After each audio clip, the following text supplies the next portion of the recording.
আসসালামু আলাইকুম। Hi everyone, welcome back to my channel.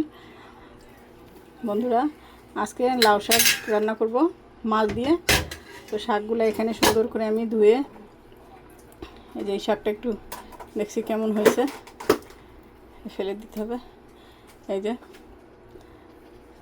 কুটে সুন্দর করে ধুয়ে নিছি শাকগুলো। আর এখানে মাছ, এটা মৃগেল মাছ, এটাও লবণ হলুদ ধুয়ে লবণ হলুদ মেখে নিছি। এখন রান্নাতে চলে যাব, সঙ্গে থাকো বন্ধুরা। এখানে কড়াইটা দিয়ে দিয়েছি, এখন আমি পেঁয়াজ দিয়ে দিলাম। এখানে হাফ চামচ লবণ দিয়ে দেবো, যাতে পেঁয়াজটা দ্রুত নরম হয়ে যাবে এবং ভাজা হবে। এখন কিছু তেল দিয়ে দেবো, এখন তেল দিয়ে দিচ্ছি।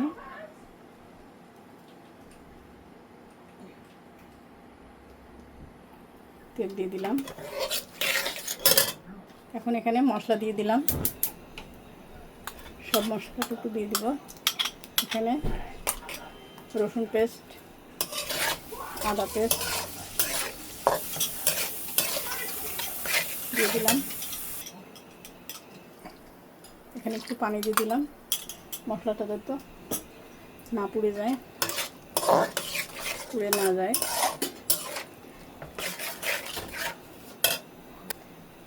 এখন জিরা গুঁড়া দিয়ে দিলাম,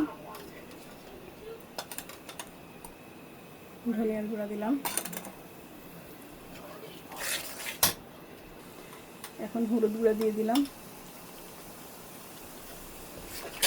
মশলা আমি সুন্দর করে কষিয়ে নেব। এখন আমি এখানে কাঁচামরিচ দিয়ে দেবো কিছু। এখন ঢাকনা দিয়ে আমি ঢেকে দেব। বন্ধুরা, এই তো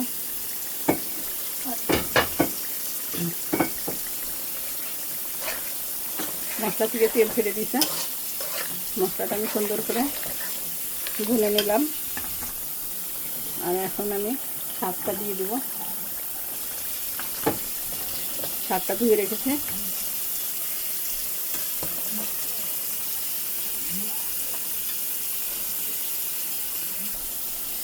এই তো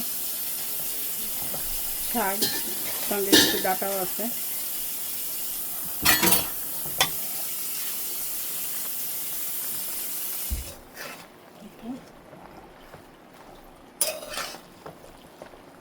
একটু মশলার সঙ্গে ডাটা শাকগুলো একটু সুন্দর করে মিশিয়ে নেব।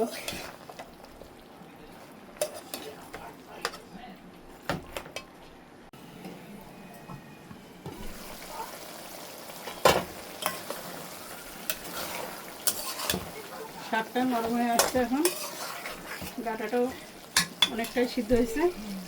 তো এখানে আমি গরম পানি করছি, এই গরম পানি এখন দিয়ে দেবো।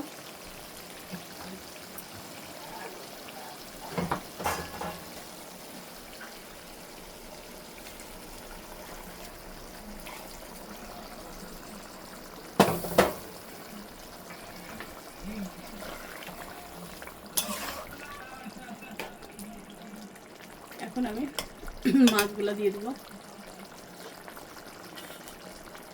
এখানে আমি কাঁচা মাছ রান্না করব।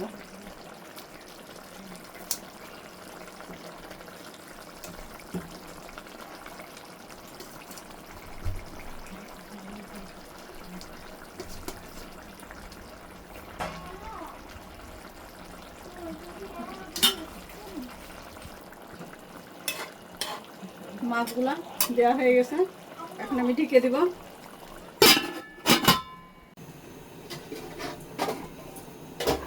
বন্ধুরা, এই যে তরকারিটা হয়ে গেছে।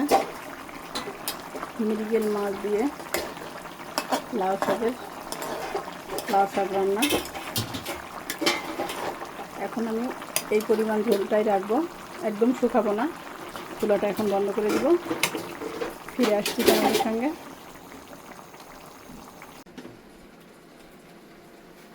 বন্ধুরা, তরকারিটা আমি একটা সার্ভিং ডিশে নিয়েছি। এই তরকারিটা ঠান্ডা হলে আরও বেশি ভালো লাগবে।